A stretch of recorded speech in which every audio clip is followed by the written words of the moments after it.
দেখবেন অনেকেই বলে ওসব গুরু টুরু প্রয়োজন হয় না, গরুদের গুরু লাগে না, কিন্তু যারা মানুষ তাদের গুরু লাগে। কেন? এটা বলেছিল স্বামী বিবেকানন্দ একদিন রামকৃষ্ণ পরমহংসদেবকে জিজ্ঞাসা করেছিল যে, হে গুরুদেব, জগতে সবাই বলে নাকি গুরু ছাড়া গোবিন্দের কাছে পৌঁছানো যায় না, সত্যি কি তাই? রামকৃষ্ণদেব বলেছিলেন হ্যাঁ। কেন? রামকৃষ্ণদেব বলছে, আচ্ছা বলতো বিলে, নদী দিয়ে যে ওই যে স্টিমারটা ভেসে যাচ্ছে, ওরা চন্দননগরে পৌঁছাতে কতক্ষণ সময় লাগবে? বলে ঘন্টা 2 লাগবে। আচ্ছা ওর পেছনে যে ছোট ডিঙি নৌকাটা আছে ওটা কতক্ষণ লাগবে? বলে ঘন্টা 10 লাগবে। এবার বলতে বিলে, ওই ডিঙি নৌকাটা যদি স্টিমারের পেছনে বেঁধে দেওয়া যায় তাহলে কতক্ষণ লাগবে? বলে ঠাকুর এই জন্য লোকে তোমারে পাগল বলে। কেন? স্টিমারে যদি 2 ঘন্টা লাগে, ডিঙি নৌকাটা 2 ঘন্টাই লাগবে। রামকৃষ্ণ দেব তখন বলছে, শালা আমি পাগল নই, তুই পাগল। কেন না, শোন, স্টিমারের পেছনে যেমন ছোট ডিঙি নৌকাটা বেঁধে দিলে স্টিমার যে গতিতে যায় ছোট ডিঙি নৌকাটাও সেই গতিতে যায়, তেমনি গুরুর দেহ হচ্ছে ভজনযোগ্য দেহ, আর শিষ্যের দেহ হচ্ছে ভজনবিহীন দেহ। ওই ভজনবিহীন দেহ যদি ভজনযোগ্য দেহের সঙ্গে বেঁধে দেওয়া যায়, গুরুদেব যে গতিতে ভগবানের কাছে পৌঁছাবে, নিতাই গৌর হরিবল বলে শিষ্য সেই গতিতে ভগবানের কাছে পৌঁছাবে। এই কারণে গুরু প্রয়োজন। এই গুরুর কাজ হচ্ছে ভক্ত ভগবানের মিলন ঘটিয়ে দেওয়া। গুরুদেব হচ্ছে এক প্রকার ঘটক। আমাদের ইহজগতে 3 প্রকার ঘটক দেখতে পাওয়া যায়। একটা হচ্ছে বহির্জগতে নায়ক নায়িকার মিলন ঘটিয়ে দেয় একটা ঘটক, কিন্তু এখন যেমন মোবাইল ঘটকের দরকার না, এখন মোবাইলই ঘটক হয়ে গিয়েছে। আর একটা ঘটক হচ্ছে ভক্ত ভগবানের মিলন ঘটিয়ে দেয় গুরুদেব ঘটক।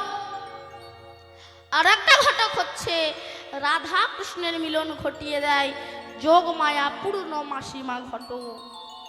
এই হচ্ছে 3 প্রকার ঘটক। তা ঘটকের কাজ কি?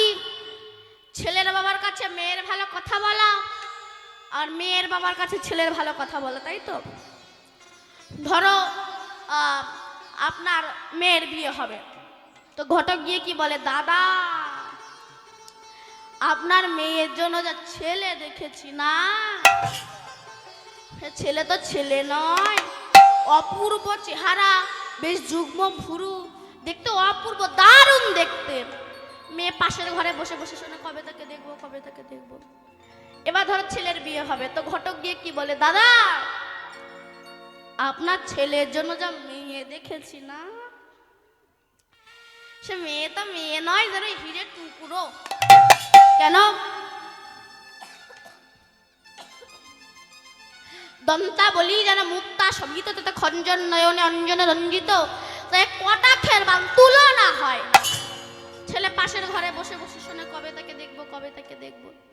তো এই ঘটকের মুখে শুনে নায়ক ভাবে কবে নায়িকাকে দেখবো, নায়িকা ভাবে কবে নায়ককে দেখবো, তেমনি গুরু মুখে শুনে ভক্ত ভাবে কবে আমি আমার ভগবানকে দেখবো, আর ভগবান ভাবে কবে আমি আমার ভক্তকে দর্শন। হরি বল, হরি বল। বলছে ঘটক যদি ভালো হয়, তেরা মেয়ে লক্ষ্মী হয়। কেন? যদি ছেলে বলে ও মেয়ে পছন্দ না, কেন কেমন টিয়ারা দেখতে, ঘটক কি বলে, ভালো করে সেইয়ে দেখো, ও শুধু টেরা না, ও হচ্ছে লক্ষ্মী টেরা। তো ঘটক যদি ভালো হয় যেমন টেরা মেয়ে লক্ষ্মী হয়, গুরু যদি ভালো হয় অভক্ত ভক্ত হয়। গুরু ছাড়া গোবিন্দের কাছে পৌঁছানো যায় না। এর একটা ছোট প্রমাণ আমি আপনাদেরকে দিই। একজন চোর, নবদ্বীপে একজন বাবাজি থাকতেন, তার নাম হচ্ছে চট বাবা। ইনি যা বলতেন তাই হয়ে যেত। কেউ যদি গিয়ে বলে, বাবা আমার ছেলে চাকরি হচ্ছে না, যা অমুক দিন হয়ে যাবে, হয়ে যায়। কেউ যদি বলে, বাবা আমার মেয়ের বিয়ে হচ্ছে না, অমুক দিন হয়ে যাবে, হয়ে যায়। এই যে এখন ইনি যা বলেন তাই হয়ে যায়। এক চোর ভাবছে আমি গুরুদেবের কাছে দীক্ষা নেব। কেন? দীক্ষা নিলে আমার একটা অধিকার হবে, আর অধিকারে আমি চাইব আমি চুরি করব, কিন্তু যেন ধরা না পড়ে যায়। ব্যাস, সবাই যখন চলে গিয়েছে, চোরটা ওই তালপাতার কুঠিরের ভিতরে ওই সাধু বাবা বসে বসে ভজন করছে, আর ওই চোর তালপাতার কুঠিটা প্রদক্ষিণ করছে। চোরের ছায়া পড়েছে। গুরুদেব জিজ্ঞাসা করছে, আই কে? তখন সে বলছে, আমি একজন চোর। ও বাবা, চোর? তুমি এখানে কেন? বলে, আমি আপনার কাছে দীক্ষা নিতে এসেছি। বলে, না না বাবা, আমি চোরের দীক্ষা দিই না। বলে, আপনি যদি আমার দীক্ষা না দেন তবে আমি সুসাইড করব। পরের দিন এসে পুলিশ আপনাকে ধরে নিয়ে চলে যাবে। তুমি দীক্ষা নিয়ে কি করবে? বলে, আমি দীক্ষা নিলে আমার একটা অধিকার হবে, আর ওই অধিকারে আপনি আমার মাথায় হাত রেখে আশীর্বাদ করবেন, আমি চুরি করব, কিন্তু যেন ধরা না পড়ে। গুরুদেব বলছে, চুরি করবে বা ধরা পড়বে না তা হয়, আমি তোমায় দীক্ষা দিতে পারবো না। বলে, তাহলে আমি এই বললাম, একটাই ডায়লগ। তো গুরুদেব বলছে, ঠিক আছে, তবে আমি দীক্ষা দেব, তুমি চুরি করবে, ধরা পড়বে না, কিন্তু তোমায় আমায় একটা কথা দিতে হবে। কি কথা? দাও, জীবনে কোনোদিনও মিথ্যে কথা বলবে না। চোর ভাবছে চুরি করবো আবার মিথ্যা বলবো না তা হয়, আবার ভাবছে ধরা যখন পড়বো না, মিথ্যা না বললেও কোনো যায় এসে যায় না, কথা দিলাম। চোর ভাবছে এবার থেকে ছোটখাটো বাড়ি চুরি করবো না, এবার গিয়ে রাজার বাড়ি চুরি করবো। ব্যাস, পরের দিন রাত্রেবেলা পাঁচিলের ওপর থেকে লাম মেরেছে, পড়বিতা পর একজনের ঘাড়ের ওপরে গিয়ে পড়েছে। চোর ভাবছে হলো কি? গুরুদেব বললো ধরা পড়বো না, তো ধরা পড়ে গেলাম। নিচের দিকে তাকিয়ে বলছে, তুমি কে? যার ঘাড়ের ওপরে পড়েছে সে বলছে, আমি একটা চোর। বাবা, ভালোই মিলে গেল, তুমিও চোর আমিও চোর। তা একটু খেয়াল করবেন, নইলে বুঝতে পারবেন না যে গুরুদেবের কাছে দীক্ষা নিয়েছে সে হচ্ছে কাঁচা চোর, আর যার ঘাড়ের ওপরে পড়েছে সে হচ্ছে পাকা চোর। তো পাকা চোর মানে যে গুরুদেবের কাছে দীক্ষা নিয়েছে সে কাঁচা চোর। পাকা চোরকে জিজ্ঞাসা করছে, বলতে পারো? পাকা চোর মানে যে যার ঘাড়ের ওপরে পড়েছে সে কাঁচা চোরকে বলছে, শোনো, এই চাবি নাও, ওই যে ঘর দেখতে পাচ্ছ, ওই ঘরে গিয়ে দেখো তালা খুলে 3টে হীরের টোবলা আছে, যাও গিয়ে নিয়ে এসো। ব্যাস, এই কাঁচা চোর মানে যে গুরুদেবের কাছে দীক্ষা নিয়েছে সে ভেতরে গিয়ে সিন্ধুক খুলে দেখে কিনা সত্যি 3টে হীরের টোবলা আছে। 2টো নিয়েছে, কেন? যদি ভাগাভাগিতে রাগারাগি হয়। 2টো নিয়ে এসে একটা পাকা চোরকে দিয়েছে আর একটা নিজে নিয়েছে। নিয়ে বাড়ি এসে দীপু নাকে সর্ষের তেল দিয়ে ঘুমিয়ে আছে। পরের দিন রাজবাড়ি চুরি হয়ে গিয়েছে। রাজা বলছে, এই শোন, গ্রামের ওই যে ন্যাপলা ও চুরি করে, যা ওরে গিয়ে ধরে নিয়ে আয়। রাজার মন্ত্রীরা গিয়ে ন্যাপলার হাতে পায়ে দড়ি বেঁধে টানতে টানতে নিয়ে আসছে। চোর বলছে, হলো কি? গুরুদেব বলল ধরা পড়বো না, তো ধরা পড়ে গেলাম। রাজা মশাই তখন জিজ্ঞাসা করছে, এই চোর, এই ন্যাপলা কাল তুই চুরি করেছিস? ওই যে কথা দিয়েছিল জীবনে কোনোদিনও মিথ্যে কথা বলবে না। বললো, হ্যাঁ মহারাজ, তবে আমার সঙ্গে আর একটা চোর ছিল, 3টে হীরের টোবলার মধ্যে আমি 2টো নিয়েছি, একটা তাকে দিয়েছি, একটা আমি নিয়েছি, আর একটা আছে। আর একটা আছে? হ্যাঁ। মন্ত্রী গিয়ে দেখো তো একটা হীরের টোবলা আছে কিনা। মন্ত্রী গিয়ে দেখে কিনা সত্যি তাই একটা হীরের টোবলা আছে। তা মন্ত্রী ভাবছে, এই হীরের টোবলাটা যদি আমি পকেটে পুড়ে নিয়ে রাজা মশাইয়ের কাছে গিয়ে বলি, মহারাজ, চোর পেলে কি কখনো রেখে যায়? ও সব নিয়ে গিয়েছে, তাহলে এটা আমার হয়ে যাবে। এই বলে হীরের টোবলাটা পকেটে পুড়ে নিয়ে রাজা মশাইয়ের কাছে গিয়ে বলছে, মহারাজ, চোরে না শোনে ধর্ম কথা, সব নিয়ে গিয়েছে। চোর বলল, মহারাজ বিশ্বাস করুন, একটা ছিল। মন্ত্রী বলছে, আপনি চোরের কথা বিশ্বাস করবেন না আমার কথা বিশ্বাস করবেন? বলে, আমি চোরের কথা বিশ্বাস করব। কেন? কাল রাত্রিতে ও যার ঘাড়ের ওপরে পড়েছিল সে অন্য কেউ নয়, সে হলাম আমি। এই মন্ত্রীকে গাছের গায়ে বেঁধে গুলি করে মেরে দে, আর ওই চোরকে মন্ত্রী সিংহাসনে বসিয়ে দে। সিংহাসনে বসার আগে চোর বলছে, মহারাজ, আমাকে একটিবার সময় দেন, আমি একটু আমার গুরুদেবের কাছ থেকে দেখা করে আসি। এই বলে ছুটতে ছুটতে গুরুদেবের কাছে গিয়ে বলছে, গুরুদেব, জীবনে একটা কথা শুনেছিলাম, জীবনে কোনোদিনও মিথ্যে কথা বলবে না। ওই একটা কথা শুনে, একটা একটা কথা শুনে আজ যদি আমি চোর থেকে মন্ত্রী হয়ে যেতে পারি, তাহলে সারাটা জনম যদি আপনার চরণে আমি দাসখত লিখে দিই, তাহলে আমি ভগবানকে পেয়ে যাব। আমি চাই না রাজ সিংহাসন, আমি চাই তোমার ওই রাতুল চরণ। হরি বল। গুরু ছাড়া গোবিন্দের কাছে যাওয়া যায় না। তাই সেই ভক্তদের উদ্ধার করার জন্য মহাপ্রভু এসেছেন। তো তাই সুরধরিত্রীর দিকে যখন নাম গাইতে গাইতে যাচ্ছে, তাই দেখে আমার বৈষ্ণব কবি পদখানা লিখেছেন কি, আপন বপুর ছাওয়ানে হেরিয়া, আপন বপুর ছাওয়ানে হেদিয়া, আপন বপুর ছাওয়ানে হেরিয়া, আপন বপুর ছাওয়ানে হেদিয়া, চমকি উঠয়ে মনে, চমকি উঠয়ে মনে, আপন বপুর ছাওয়ানে হেদিয়া, চমকি উঠয়ে মনে, চমকি উঠয়ে মনে। কি জানি ও বহু নামিল না বহু, এত নামি অন্তর ধ্যানে, আবার কি জানি বহু নামিল না প্রভু, এত নামি অন্তর ধ্যানে। আর কি জানি ও বহু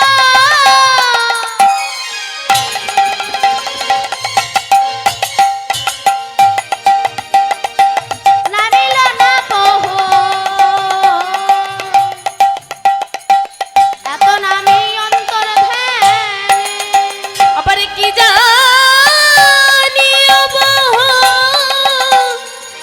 নামিল না প্রভু, এত নামি অন্তর ধ্যানে।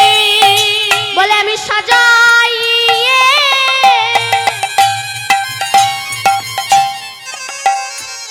সাজা পেলাম, আমি সাজাই সাজা পেলাম, আমি সাজাই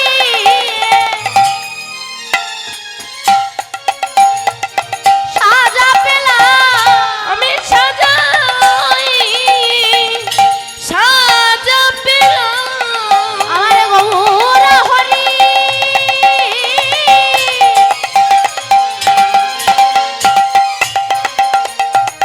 কেঁদে বলে সাজাই সাজা পেলাম, আমাদের গৌর হরি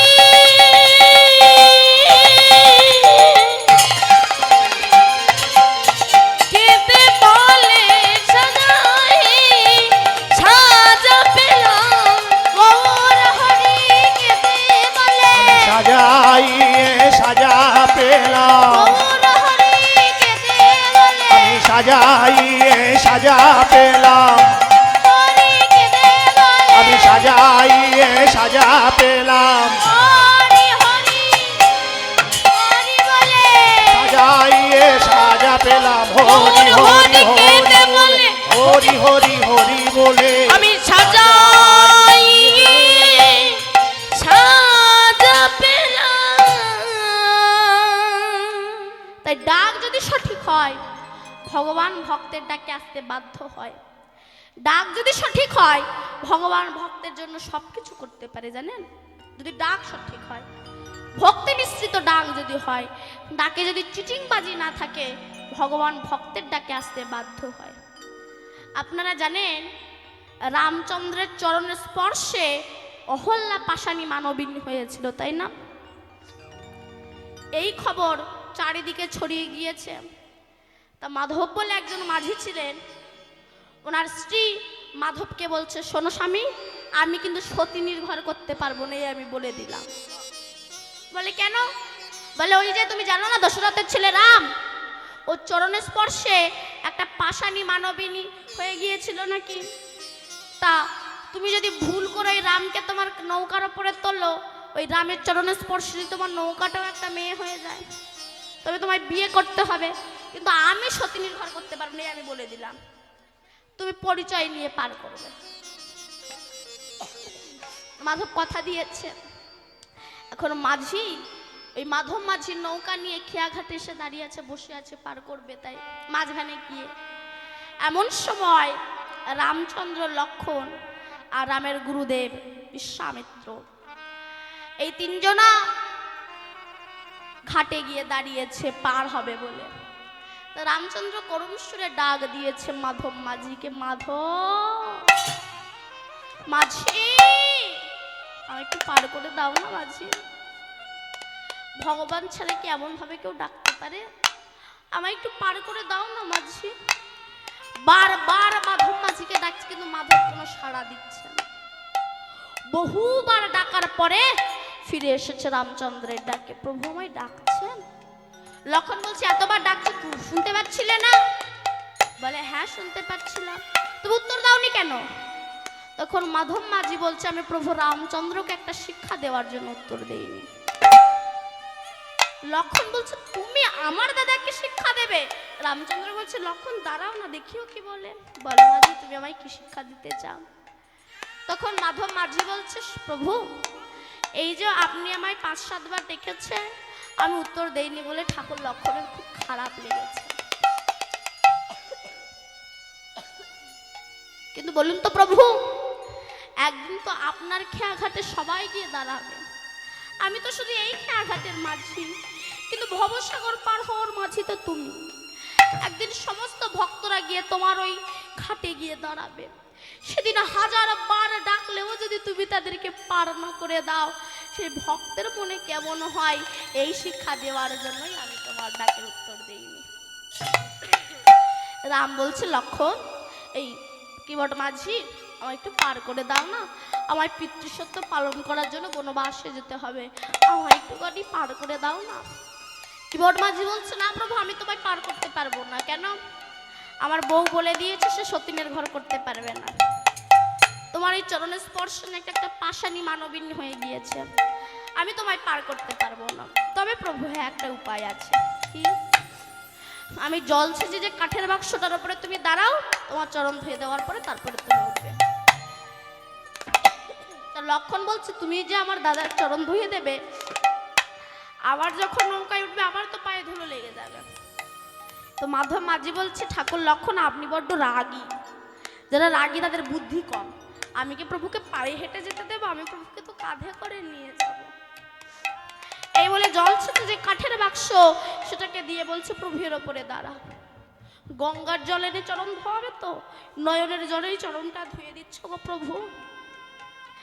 যোগী মুনি ঋষি সাধক সাধিকা গন্ধর্ব কিন্নর দেব দেবী কোটি কোটি জন্ম সাধনা করে তোমার চরণ পায় না, আমার মতো একজন অবলা মূর্খ মাঝির কাঠের বাক্সের উপরে দাঁড়িয়েছে, একটু দাঁড়াও প্রভু, তোমার চরণ দুটো আমি ধৌত করে দিই।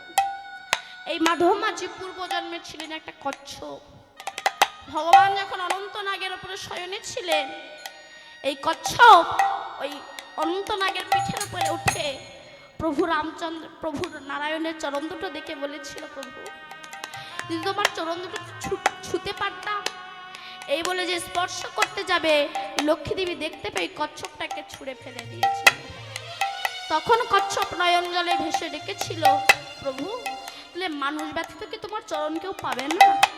তখন ভগবান কথা দিয়েছিলেন, এ জন্মে না পেলেও আগত্রতা যুগে তুমি হবে মাধব মাঝি, আর তুমি আমার চরণ অবশ্যই ধৌত করতে পারবে। তাই চরণ দুটো ধৌত করে প্রভু রামচন্দ্রকে কোলে করে তুলে নিয়ে নৌকায় নিয়ে গিয়ে চরণ দুটো গঙ্গার জলে ভাসিয়ে দিয়েছে, চরণ যেন নৌকায় না লাগে। এবার চরণ দুটো জলে ভাসিয়ে দিয়েছে যে গঙ্গা এতদিন পর তার বিশ্ব পিতাকে পেয়েছে, গঙ্গা উজান বয়ে যাচ্ছে। এতদিন পরে বিশ্ব পিতার চরণ পেয়েছে, বলো তো আরে কি গঙ্গা থাকতে পারে, আরে কি গঙ্গা থাকতে পারে, আরে কি গঙ্গা থাকতে পারে, আরে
মাধব মাঝি বলছে আমি বলেছিলাম না রামচন্দ্রের চরণে দোষ আছে, ব্যাস এবার পার করে দিয়েছে।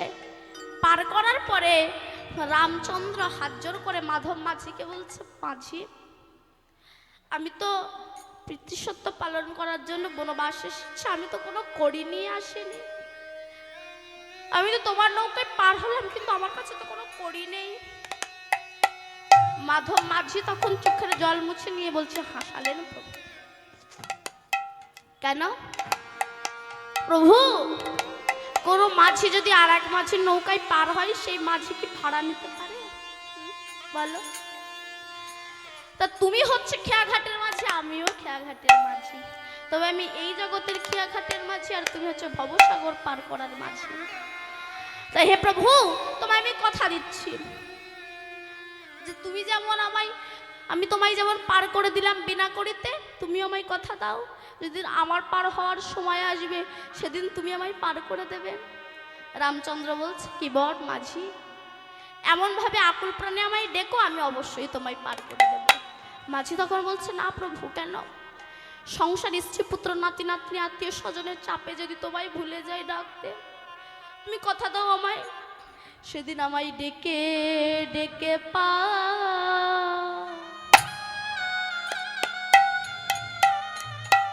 করে দিও। আমায় ডেকে ডেকে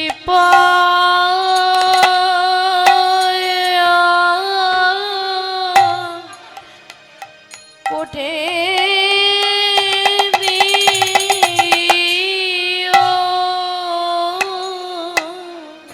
আমায় ডেকে ডেকে পা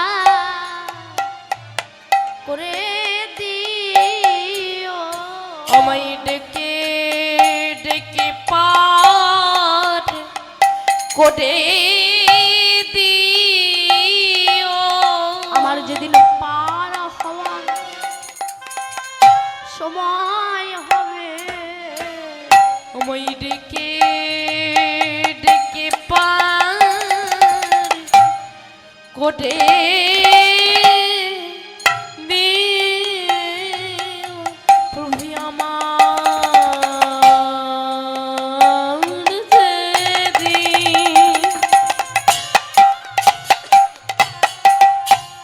সময়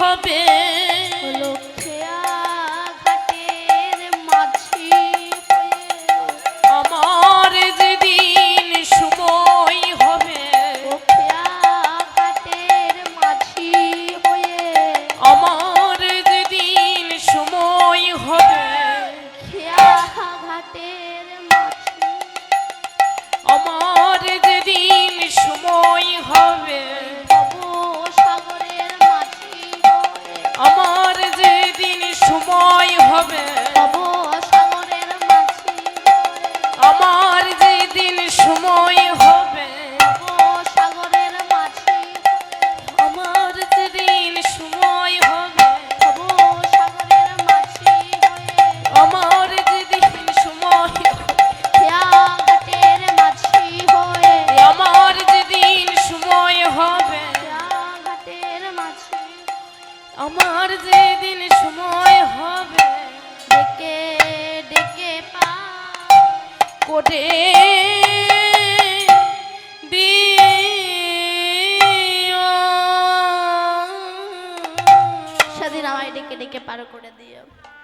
তাই মহাপ্রভু সেই কলিহত যুগ উদ্ধার করার জন্য তার আশা, তোমরা একটু প্রাণ ভরে বাহু তুলে হরি বল বলো, বলো হরি বল। তাই গৌর সীতানাথ প্রেমানন্দে। হরি বল। তো যে নাম করলে মানুষেরা ভবসাগর পার হওয়ার ভয় থাকে না, সেই নাম কি একটু গাওয়া যাবে মা? আচ্ছা, তোমাদের কি মুখ নেই? গাইবে তো? বাহ। সবাই মিলে তাহলে একটু উলুধ্বনি করুন।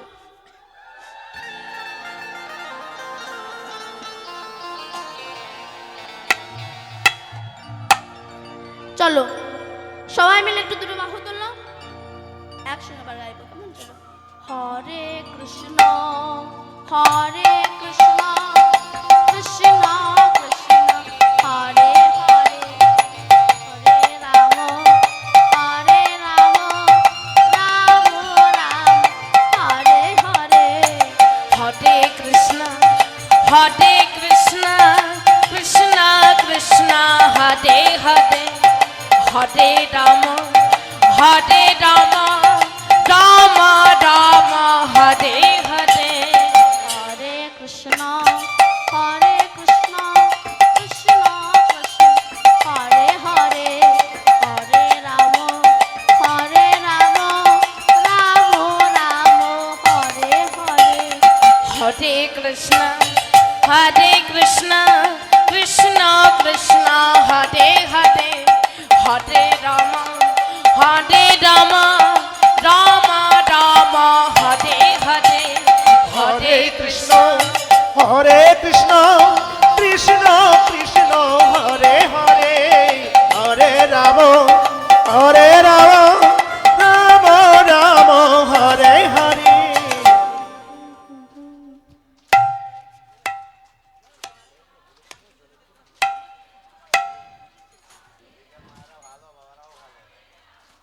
আচ্ছা বাহ, একটু দাঁড়ান সবাই মিলে একটু দুটো বাহু তুলুন তো।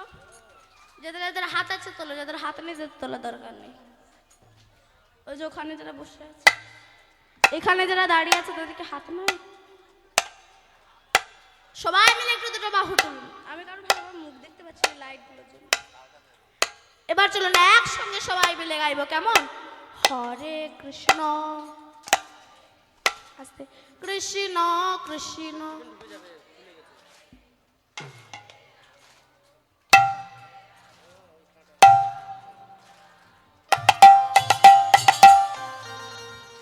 একটু জোরে গা।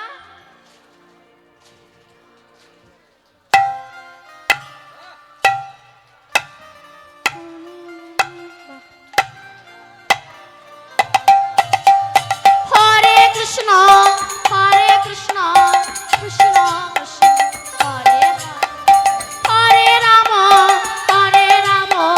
রাম রাম হরে হরে হরে কৃষ্ণ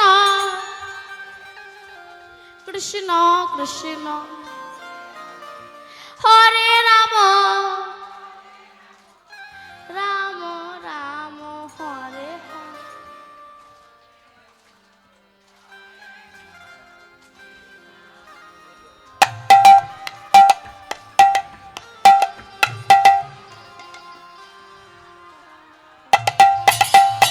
হরে কৃষ্ণ কৃষ্ণ কৃষ্ণ হরে হরে হরে রাম রাম রাম হরে হরে হরে কৃষ্ণ কৃষ্ণ কৃষ্ণ হরে হরে হরে রাম রাম রাম হরে হরে হরে কৃষ্ণ কৃষ্ণ কৃষ্ণ হরে হরে হরে রাম রাম রাম হরে হরে। চলুন যাই। এই যে কৃষ্ণ নাম আপনারা করলেন, আস্তে এই নামে যদি দুফোঁটা চোখের জল ফেলা যায় কিংবা কাঁদা যায়, দেখবেন আপনি বাড়ি গিয়ে আবার ভাববেন কালকে আবার একটু কীর্তন শুনতে যাব। কেন না ওখানে বসে বসে একটু কাঁদবো, চোখের জলে ভাসবো। কিন্তু যদি মেয়ের বাড়ি যান, মেয়ের শ্বশুর মানে আপনার কি হবে, বেয়াই, ওই যা হোক একটা হবে। যদি আপনার কাঁদাই বা চোখের জল ফেলায়, মনে হবে ওই ভিটে আর পা দেবো? একদম না। মনে হবে না। কিন্তু হরিনামে কাঁদলে মনে হবে আমি আবার কাঁদবো। তাই আর বিলম্ব নয়, এবার আমরা লীলার ভিতরে প্রবেশ করব। কহে নর হরি মোর গৌর হরি, কহে নর হরি মোরে গৌর হরি, কহে নর হরি মোর গৌর হরি, কহে নর হরি মোর গৌর হরি, ভাবিয়া রায়ের দশা, ভাবিয়া রায়ের দশা, কহে নর হরি মোর গৌর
আরে কহে